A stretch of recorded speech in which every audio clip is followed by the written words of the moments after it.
کشمیر کے مسئلے کا حل۔ یہ سوال بے حد تواتر سے پوچھا جاتا ہے اور کئی پڑھے لکھے دوست بھی ان کا تعلق بھارت سے ہو یا پاکستان سے اس موضوع پر بات کرتے ہوئے یا تو خود ساختہ حب الوطنی کے جذبات کے بہاؤ میں غرق ہو جاتے ہیں اور یا پھر پریشانی سے اپنے بال نوچنے لگتے ہیں، حل سجائی نہیں دیتا۔ سچائی یہ ہے کہ کشمیر اور کشمیریوں کے مسئلے کا حل جنوبی ایشیا کے ایک یونین بن جانے سے جڑا ہے۔ فقط ہر دھرمی ختم ہونا چاہیے۔ یہ بات سطحی طور پر چونکہ سمجھی نہیں جا سکتی، اس لیے اسے کچھ تفصیل سے سمجھتے ہیں۔ کشمیر پر بات ہوتی ہے تو بھارت میں بہت سے لوگ یہ تک کہتے سنائی دیتے ہیں کہ اگر کشمیر کو آزادی دی جاتی ہے تو بہت سے دیگر بھارتی صوبے بھی آزادی مانگنے لگیں گے۔ یہ جملہ کہتے ہوئے ان کے چہروں پر خوف کا ایک تاثر سا قائم ہو جاتا ہے۔ سوال یہ ہے کہ اگر پاکستان اور ہندوستان کے تمام صوبے خود مختاری کے حامل ہوں تو، اگر ہندوستان اور پاکستان ایک ڈھیلی ڈھالی فیڈریشنز کی طرح ہوں تو مذائقہ کیا ہے؟ یعنی تمام علاقے اپنے اپنے وسائل کے خود مالک ہوں، تاہم چند بنیادی نوعیت کی وزارتیں مرکز میں ہوں۔ دنیا میں ساورنٹی یا خود مختاری صرف ایک تصور ہے جس کا حقیقت سے کوئی تعلق نہیں۔ سرمایہ داری نظام میں سرمایہ مالک ہوتا ہے اور سرمایہ فیصلہ کرتا ہے۔ ہر ریاست بالکل، یا بلکہ ریاست کیا، ہر فرد اس سے جڑا ہوتا ہے۔ ایسے میں کیسے ممکن ہے کہ کوئی ریاست یا کوئی فرد کوئی بھی فیصلہ آزادانہ طور پر کر سکے؟ کیا امریکہ کو بھی مکمل خود مختاری حاصل ہے؟ ظاہر ہے نہیں ہے۔ مارچ 1940 کی قرارداد لاہور، جسے ہم قرارداد پاکستان اب کہتے ہیں، ایک نہایت عمدہ دستاویز ہے۔ اس میں ہندوستان کے مسلم علاقوں کو مکمل خود مختاری دینے اور ہندوستان کی مرکزی حکومت کو فقط چند بنیادی نوعیت کی وزارتیں دینے کا کہا گیا تھا۔ اس کلیے پر پاکستان بننے کے بعد عمل کیا جاتا تو نہ مشرقی پاکستان کی علیحدگی کا کوئی معاملہ پیش آتا اور نہ بچ جانے والے پاکستان میں مختلف اکائیاں اپنی اپنی ثقافتی بقا کی جنگ لڑتی نظر آتی۔ اسی طرح اگر اس دستاویز کو ذرا سا وسیع کر کے بر صغیر کے تمام علاقوں اور تمام مذاہب تک پھیلا دیا جائے تو ہندوستان اور پاکستان کے تمام علاقے مکمل خود مختار، اپنے وسائل کے مالک، اپنی اپنی روایات کے مطابق قانون سازی کے حقدار اور اپنی اپنی زبانوں کے تحفظ کے اقدامات اپنے اپنے انداز سے ترقی کی جانب بڑھتے ہوئے دکھائی دیتے ہیں، جبکہ مرکز میں ان کے نمائندے دیگر اکائیوں کے نمائندوں کے ساتھ بیٹھ کر دفاع، مواصلات اور خارجہ امور جیسی وزارتیں چلا سکتے ہیں۔ یورپی یونین کی مثال ہمارے سامنے ہے۔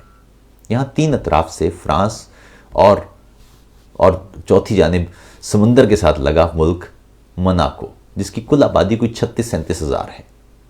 اسی طرح جرمنی اور فرانس کے درمیان میں لکسمبرگ جیسا ملک بھی ہے جس کی آبادی کوئی 6 لاکھ ہے، لیکن وہ اپنی پوری ثقافتی تاریخ کے ساتھ زندہ ہیں اور ترقی کر رہے ہیں۔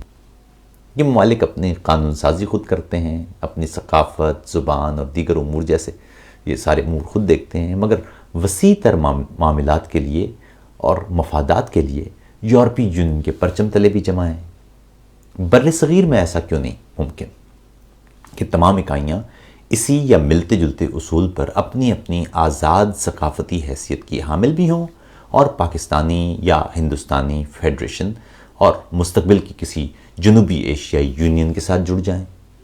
کشمیر کا معاملہ بھی ایسا ہی ہے۔ ہندوستان اور پاکستان اگر کشمیر کے لوگوں کی مرضی کے مطابق اس مسئلے کا حل کرتے ہیں تو یہ جھگڑا نہ صرف درست اور پرامن انداز سے حل ہو جائے گا بلکہ اس کے اثرات خطے کی مجموعی ترقی کے لیے بھی دور رس ہوں گے۔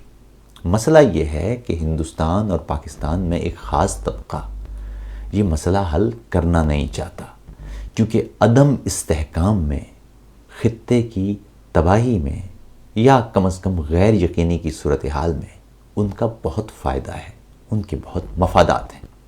کشمیر اگر مکمل طور پر ایک علیحدہ ریاست بھی بن جائے تو بھی تمام چیزیں تو آپس میں جڑی ہیں، اس کی بندرگاہوں تک رسائی سے لے کر درآمدات کے راستوں تک سب کچھ تو خطے کے ساتھ جڑا ہوا ہے۔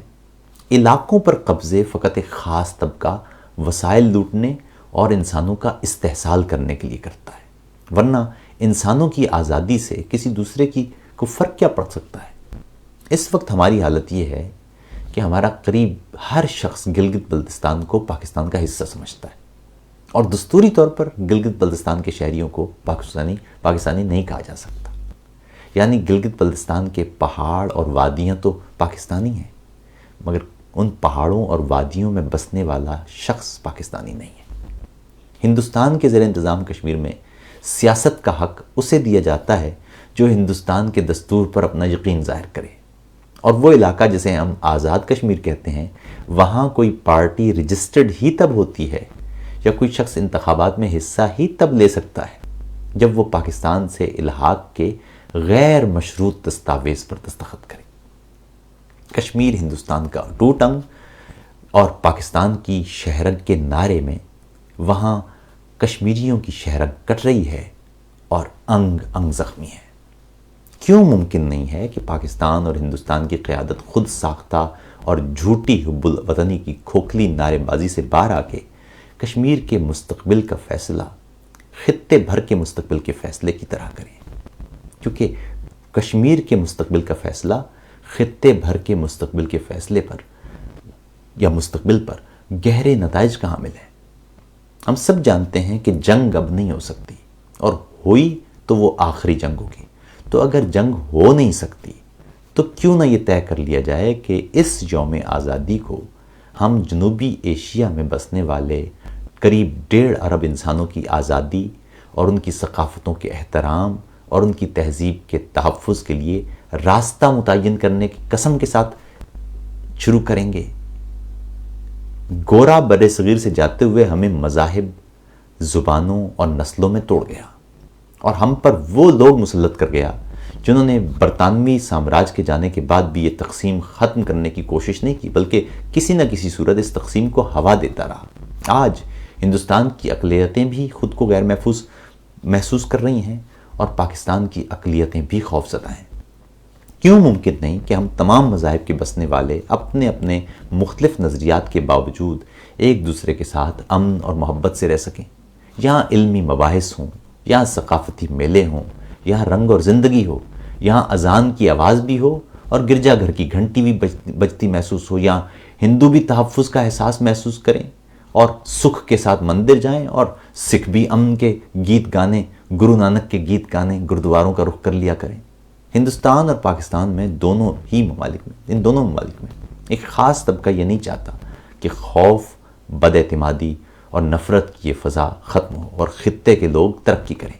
ہمارے ہاں عدم تحفظ کے احساس اور خوف کے سائے ان کے لیے دولت، طاقت اور اقتدار کا منبع ہے، اور یہ اس وقت تک ختم نہیں ہوگا جب تک خطے کے عوام خود یہ طے نہیں کریں گے کہ ہندوستان کو پاکستان سے یا پاکستان کو ہندوستان سے خطرہ نہیں، بلکہ اصل خطرہ خوف، بد اعتمادی اور نفرت سے ہے، اور اس خوف، بد اعتمادی اور نفرت ہی نے آج کشمیر کو ایک قید خانے میں تبدیل کر دیا ہے، اور جواب میں پاکستان اور ہندوستان کے لوگوں میں ایک دوسرے کے لیے نفرت کا مزید زہر گھولنے کا ذریعہ بیان موجود ہوا ہے۔ اس میں ہندوستان میں ہندو انتہا پسندی اور پاکستان میں مسلم انتہا پسندی کا فروغ ہو سکتا ہے، اور ان دونوں انتہا پسندیوں کا میدان جنگ کشمیر کے لوگوں کے سینے ہوں گے، جنہیں اس کی قیمت اپنے خون سے چکانا ہوگی۔